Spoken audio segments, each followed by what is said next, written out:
देखिए इसमें स्टार्टिंग से देखेंगे हम लॉगरिथमिक में, है ना।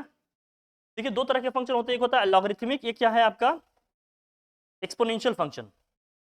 तो लॉगरिथमिक फंक्शन को एक्सपोनेंशियल फंक्शन को लॉगरिथमिक फंक्शन में कैसे चेंज करेंगे वो कन्वर्जन देख लेते हैं, फिर हम बात करेंगे, फिर बेस चेंज मेथड और जो भी इसके फॉर्मूले हैं उनको एक एक करके आराम से बात करेंगे। देखिए जैसे कहीं मान लीजिए ये है लॉगरिथमिक फंक्शन, लॉगरिथमिक फंक्शन लिख लेते हैं इसको हम। एक है आपका एक्सपोनेंशियल फंक्शन, एक्सपोनेंशियल फंक्शन,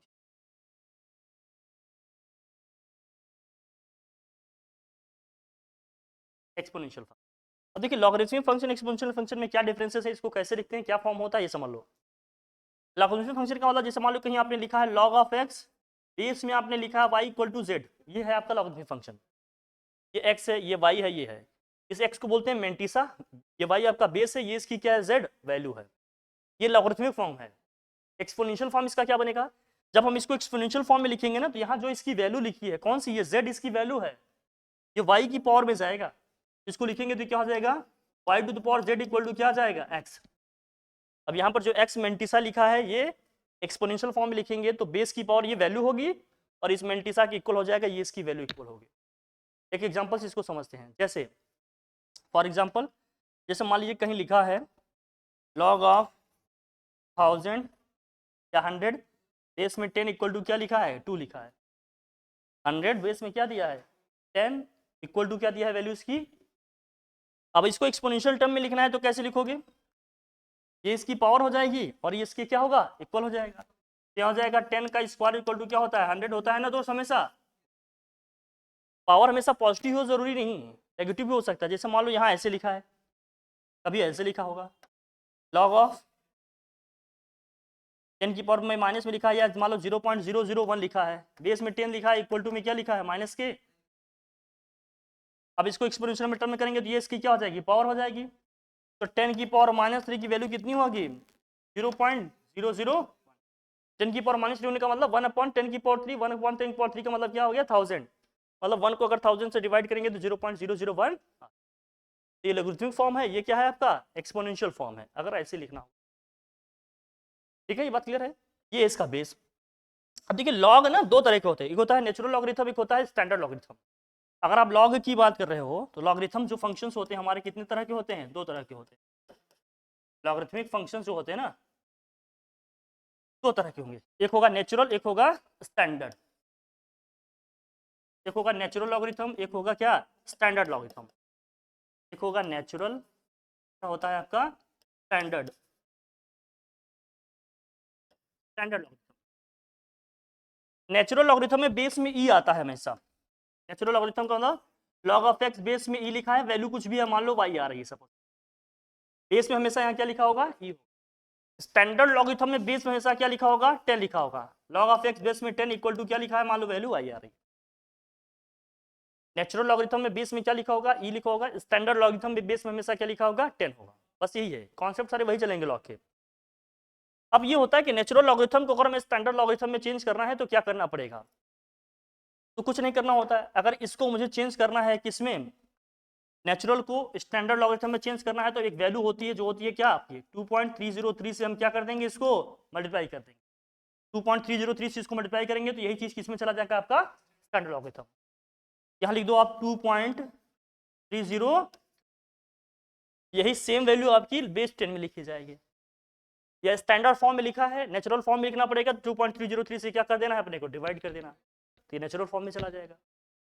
इसी नेचुरल लॉगरिथम को कभी कभी ऐसे लिखा जाता है शॉर्ट में, तो लिखा जाएगा ln x इक्वल टू क्या लिखा है y। इस ln का मतलब क्या है नेचुरल लॉगरिथम, मतलब बेस में क्या है e है। कभी कभी राइटर्स ऐसे भी लिख देते हैं मैथमेटिक्स, कंफ्यूजन हो जाता है कि इसका मतलब क्या है, ये लॉग है बट ये क्लियर है कि इसके बेस में क्या लिखा है।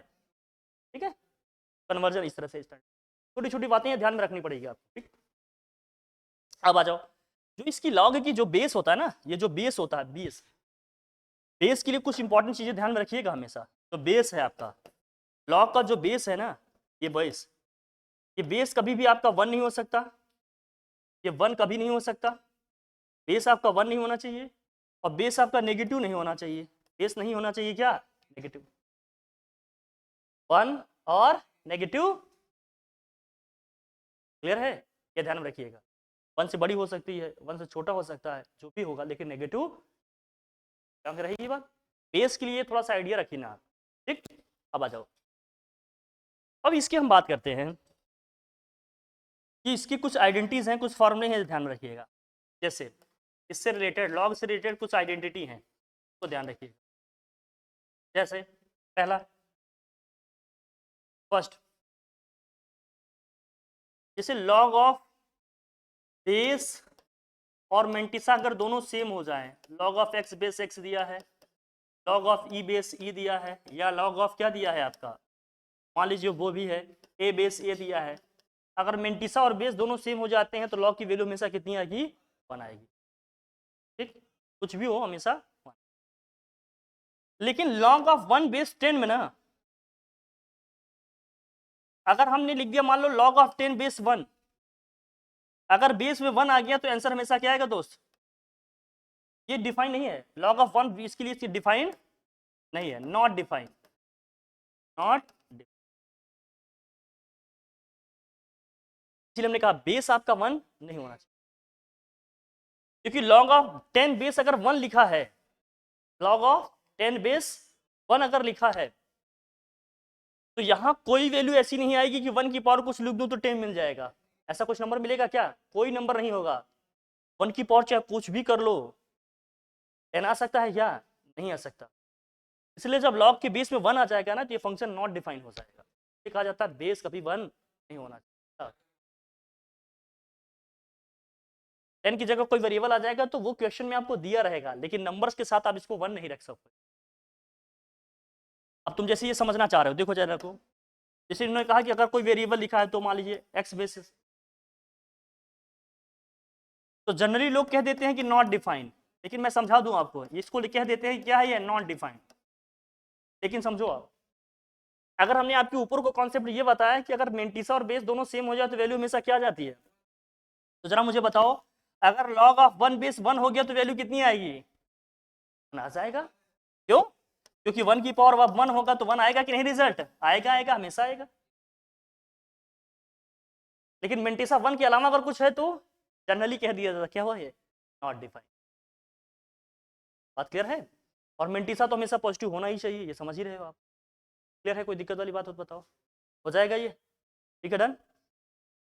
लेकिन कभी कभी ये होता है कि जैसे मान लो मेंटिसा 0 हो गया, मेंटिसा क्या है, 0 है, तो बेस में चाहे कुछ भी हो उसकी वैल्यू क्या आएगी, यही समझना है।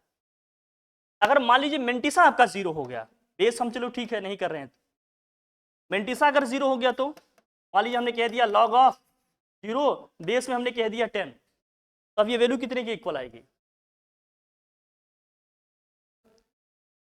मैथमेटिशियन इसको माइनस इन्फिनिटी के इक्वल लिख देते हैं, किसके इक्वल, माइनस इन्फिनिटी के। क्यों लिखेंगे ये समझिए, इसलिए लिख देते हैं क्योंकि जब हम इसको 10 की पावर करेंगे ना, तो 10 की पावर क्या हो जाएगा, minus infinity equal to almost 0 आएगा, क्योंकि 1/10 की पावर इन्फिनिटी क्या आ जाएगा, 1/इन्फिनिटी, 1/इन्फिनिटी का मतलब कितना होता है दोस्त, 0 हो जाता है, इसलिए लोग लिख देते हैं। अगर मेंटिसा 0 हो गया तो बेस में जो भी है वहां इक्वल टू में क्या आएगा, माइनस के इन्फिनिटी आएगा। बात क्लियर है, लेकिन मेंटिसा आपका नेगेटिव नहीं होना है, ये भी ध्यान में रखिएगा। हम कह रहे हैं कि कंडीशन ये कभी मिलेगा नहीं, इसलिए मेंटिसा के लिए जब भी लिखा जाएगा तो ग्रेटर देन और इक्वल टू 0 या ग्रेटर देन 0 हमेशा लिखा है। बेस कभी भी आपका 1 नहीं हो सकता, ये सारी चीजें हम लोगों ने समझ ली, क्यों नहीं हो सकता ये हम लोगों ने देख लिया, समझ गए कैसे है ये दिक्कत। तो बेस की बात होगी, मेंटिसा की बात होगी, अब कुछ और आइडेंटिटीज की हम लोग बात इसमें करते हैं। जैसे मान लीजिए कितने हो गए थे पॉइंट अपने, 3 हो गए थे, फोर्थ में देखिए, अब जैसे मान लीजिए लॉग ऑफ बेस में कुछ भी लिखा है, m इंटू एन लिखा है, तो जब ये प्रोडक्ट में होगा तो सम में जाएगा, तो लॉग ऑफ m प्लस क्या हो जाएगा, लॉग ऑफ n। इसका मतलब log of product of two function equal to क्या होगा, सम ऑफ लॉग ऑफ, दो फंक्शंस के प्रोडक्ट का लॉग हमेशा दोनों फंक्शन के लॉग के सम के क्या आएगा। बहुत क्लियर रखना यहाँ, ये चीज एकदम क्लियर होना चाहिए आपको। ये फंक्शन की तरह इस तरह से ऑपरेट नहीं करेगा। जैसे मान लीजिए ब्रैकेट के बाहर 2 है, आपने लिखा है यहाँ x प्लस वाई, आपने 2 से मल्टीप्लाई कर दिया तो ये 2x प्लस क्या हो गया 2y। इसको बहुत क्लियर रखिएगा कि यहाँ पर log ऑफ अगर m प्लस n लिखा है कहीं, तो ये कभी भी log of m plus log of n के इक्वल नहीं होगा। अब ये नंबर जैसा नहीं है कि इस log को ब्रैकेट के अंदर मल्टीप्लाई कर दीजिए, बात कर रहे हैं, ये एक फंक्शन है, दोनों पे एक साथ ऑपरेट हो रहा है। तो इस तरह से अलग अलग नंबर वाला कॉन्सेप्ट जैसे आप जानते हो लगा लो, ये चीज यहाँ पर नहीं चलेगा, वो हमेशा एक साथ रहेगा। बात क्लियर है नहीं? ये बात बिल्कुल वैसे ही है जैसे साइन वाला फंक्शन आपको याद हो, जैसे साइन कॉस ट्रिग्नोमेट्रिक फंक्शन आपने पढ़े हैं ना। जैसे मान लीजिए साइन ऑफ कहीं पर अगर लिखा है x प्लस वाई, तो क्या आप इसे लिख पाओगे क्या कि ये sine of x plus sine of y है? नहीं लिख पाओगे ना। यहाँ plus sine a plus b का एक्सपेंशन वाला फॉर्मूला लगाओगे। ये बिल्कुल ऐसे ही फंक्शंस इस तरह से ऑपरेट नहीं होंगे कि जैसे नंबर को मल्टीप्लाई कर दिए, तो लॉग ये अंदर इस तरह से मल्टीप्लाई नहीं होगा। क्लियर है? इसी तरह से डिफरेंस वाला भी समझिए। अगर log of m by n है तो log of m by n है तो ये क्या आ जाएगा, बेस में कुछ भी हो सकता है दोस्त, log ऑफ m माइनस का क्या हो जाएगा log ऑफ, ये भी बात भी ध्यान रखिए। फिर यहां समझिए क्या कि log ऑफ आपका क्या log of m minus n कभी भी इक्वल नहीं होगा किसके, log ऑफ m माइनस के log ऑफ n, ये भी ध्यान में रखिएगा, कभी इक्वल, क्योंकि ये फंक्शन है हमेशा एक साथ दोनों पे ऑपरेट। क्लियर है? तो प्रोडक्ट सम में जाएगा और आपका डिवीजन जो होगा क्वोशिएंट होगा हमेशा किस में जाएगा, डिफरेंस में जाएगा। ये बात क्लियर हो गई? अब कभी कभी पावर के पावर में लिखा रहता है, जैसे मान लीजिए कुछ मेंटिसा का पावर दिया है सपोज करो,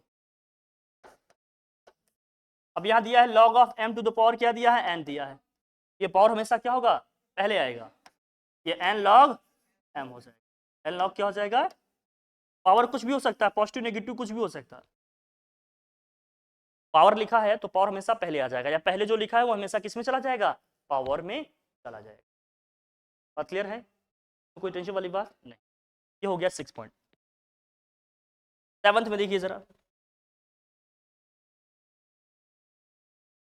कभी कभी ना इनके इंटरचेंज की बात करते हैं, जैसे मान लीजिए मेंटिसा और बेस की पोजीशन को आप इंटरचेंज करना चाहते हैं। फॉर एग्जांपल जैसे समझिए कि कहीं लिखा है log ऑफ ए बेस में बी लिखा है, ए लिखा है, बेस में क्या लिखा है बी लिखा है, इनकी हम पोजीशंस को इंटरचेंज करना चाहते हैं तो इसको लिखेंगे 1 upon log of b base क्या लिखा है ए हो जाएगा। log of a base b है, अगर हम बी को मेंटिसा में लेना चाहते हैं, ए को बेस में लिखना चाहते हैं, तो ये क्या हो जाएगा 1 अपॉन, मतलब ये 1 अपॉन रेसिप्रोकल में इसको हमें लिखना।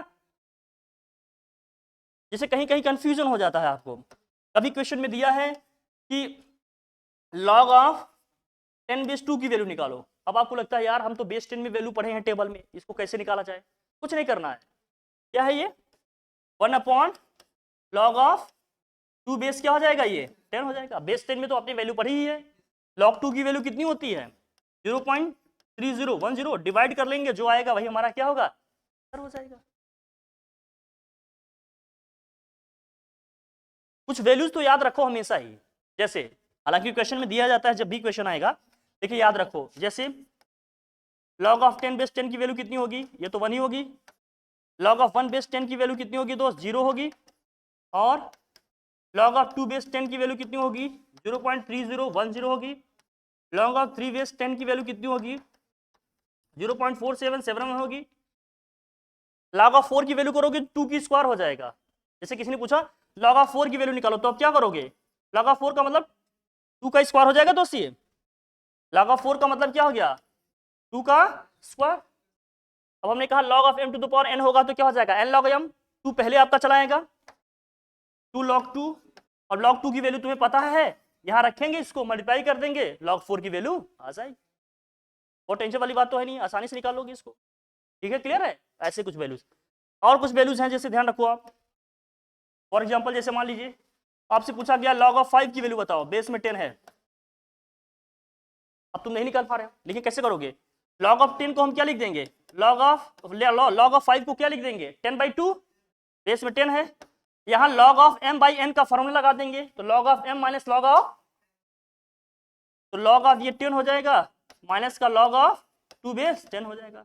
log ऑफ 10 की वैल्यू कितनी होती है 1, 2 बेस 10 की वैल्यू हमने बता दी कितनी है 0.3010, इसको माइनस करेंगे तो कितना आएगा ये 0.69 और क्या आएगा यहाँ 90, तो log ऑफ 5 की वैल्यू कितनी होती है 0.6990 हो गई।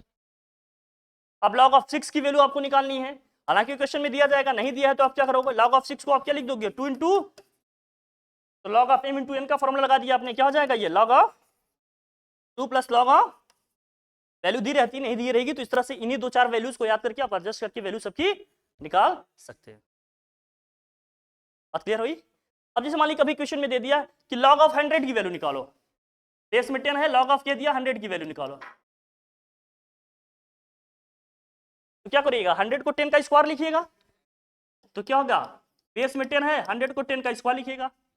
हमने कहा था जो भी पावर रहता है पावर हमेशा क्या आएगा पहले आएगा, ये क्या हो जाएगा आपका 2 log ऑफ 10 बेस में क्या हो जाएगा 10, हमने कहा था बेस और दोनों सेम हो जाए तो वैल्यू कितनी हो जाएगी 1, तो 2 इंटू 1 करिएगा, आंसर कितना आ जाएगा 2 आ जाएगा। क्लियर है ना ये बात, ये ध्यान रखिएगा। ये हो गया आपका कॉन्सेप्ट बेस और इनकी पोजीशन को, और ये जो हमने पढ़ा इनका कैसे एप्लीकेशन आपको यहाँ पर करना है, समझ में आ गई बात, ठीक है डन। चलिए आगे देखो,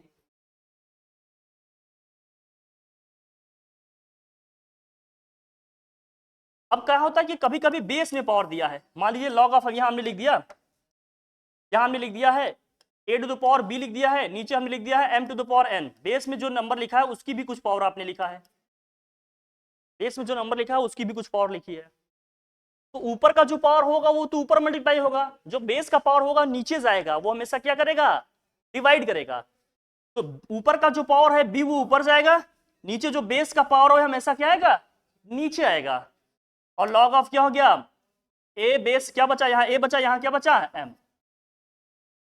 अब इसको ऐसे समझिए आप कहाँ यूज करते हैं जरा देखिए इसको, जैसे मान लीजिए कभी दे दिया आपको वैल्यू निकालने के लिए, फॉर एग्जांपल जैसे हमने कह दिया log ऑफ 8 बेस 4 की वैल्यू निकालो, अब या तो हम 8 को 4 की पावर में लिखें, या तो हम 8 को 4 की पावर में लिखें, या दोनों को किसी ऐसी पावर में लिख दें कि दोनों सेम नंबर हो जाए, सेम नंबर की पावर में लिख दें दोनों को, तो इस 8 को आप क्या लिखते हैं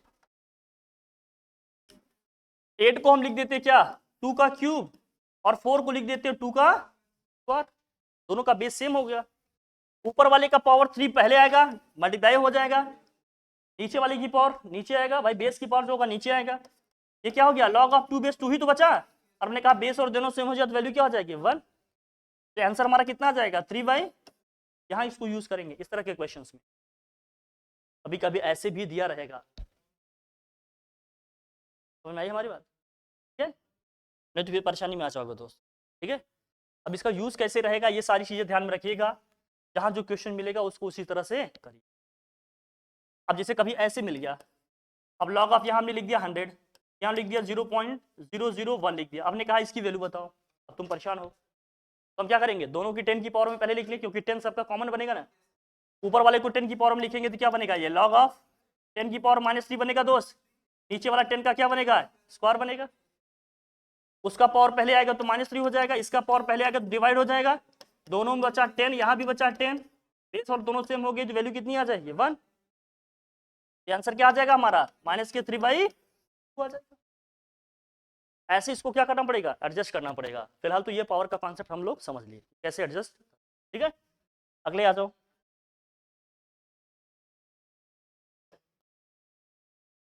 अब कुछ और, जैसे मान लो बेस में कुछ और इंट्रोड्यूस करना चाहते हैं, मेंटिसा में कोई टर्म आप अगर आप इंट्रोड्यूस करना चाहते हैं तो उसको कैसे करोगे, जैसे मान लीजिए लिखा है log of a base b लिखा है, अब इसमें मान लीजिए c भी आप इंट्रोड्यूस करना चाहते हैं, कोई टर्म c आप क्या करना चाहते हैं इंट्रोड्यूस, कोई टर्म c जो आप इंट्रोड्यूस करना चाहते हैं उसको आप क्या लिखते हैं, इसको लिखते हैं log ऑफ, एक में क्या करेंगे हम बेस में जाएंगे डालेंगे, दूसरे में क्या करेंगे उसको हम मेंटिसा में डालेंगे।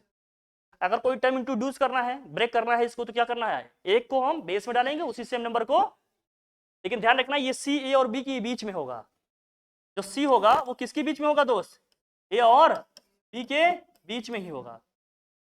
अब जैसे मान लो यहाँ 4 या 5 लिखा है, तब ये नहीं सी को तुम 10 ले लिए, जो भी सी होगा वो दोनों के बीच में कहीं ना कहीं आ रहा होगा, समझाया दोस्त, इसको इस तरह से भी यूज कर पाएंगे आप, अगर कोई टर्म इंट्रोड्यूस करना होगा तो ऐसे कर लेंगे। अगला समझो, या तो समझ में आया ना कैसे करना है ये, ठीक है।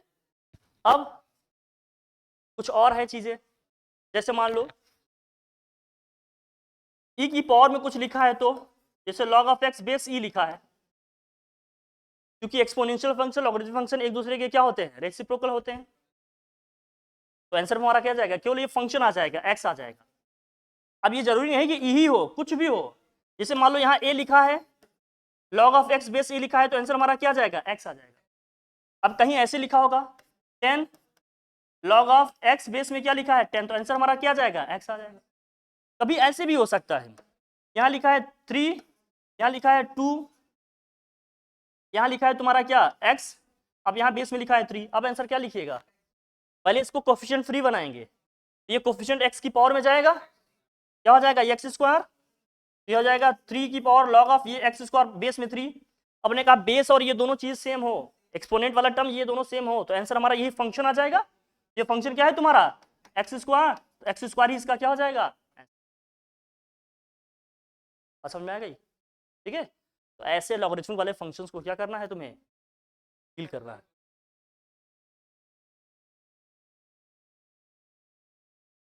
मतलब ये सारे ठीक है, बिल्कुल ले लेते हैं, आपकी भी डाउट ले लेते हैं भैया, चलो मतलब आपका जो भी मन में आ रहा है क्वेश्चन। आपने कहा जैसे 3 है, ये भी 3 हो गया, ये भी 3, सब 3 हो गया, बस सब सेम हो गया। अब आपको पता है कि अगर ये दोनों चीजें सेम हो जाए तो वैल्यू कितनी आ जाएगी दोस्त, 1 आ जाएगी। तो 3 की पावर 1, 3 की पावर 1 की वैल्यू कितनी होगी दोस्त, क्या अगर सब कुछ सेम हो गया तो जिस एक्सपोनेंट की ये पावर में लिखा था वही एक्सपोनेंट ही हमारा क्या आ जाएगा, आंसर आ जाएगा। क्लियर है, ठीक है। अब जैसे यही सेम क्वेश्चन में अगर पावर, अगर इस तरह का कोई कोफिशिएंट भी दिया है, तो सपोज करो अगर यहाँ ऐसे लिखा होता, मान लीजिए हमने लिखा है 10, मान लीजिए हमने क्या लिखा है 10, और यहाँ लिखा हमने 2, और यहाँ हमने लिख दिया log ऑफ व्हाट 100, और यहाँ हमने लिख दिया 10। अब पूछ रहे हैं आंसर क्या आएगा, अब इस 100 को पहले 10 का स्क्वायर करिएगा, 10 का स्क्वायर का 2 पहले आ जाएगा, तो 2 इसमें मल्टीप्लाई हो जाएगा, 4 हो जाएगा, ये हो जाएगा 10, ये हो जाएगा 4, log ऑफ 10 बेस 10 आएगा दोस्त, और 10 बेस 10 की वैल्यू कितनी, 1, ये वैल्यू कितनी हो गई दोस्त, 1 हो गई, तो भाई 1 हो जाएगी ना ये, तो 10 की पावर क्या हो जाएगा यहाँ से 4, 10 की पावर 4 की वैल्यू कितनी होती है 10,000, या फिर क्या लिख दो आप 10 की पावर बस 4 लिख के छोड़ दो, यही हमारा क्या हो जाएगा, आंसर हो जाएगा। समझ आ गया सब कुछ, पक्का कर लेंगे अब, कोई टेंशन वाली बात, ठीक है। ऐसे होगा लॉग का क्वेश्चन।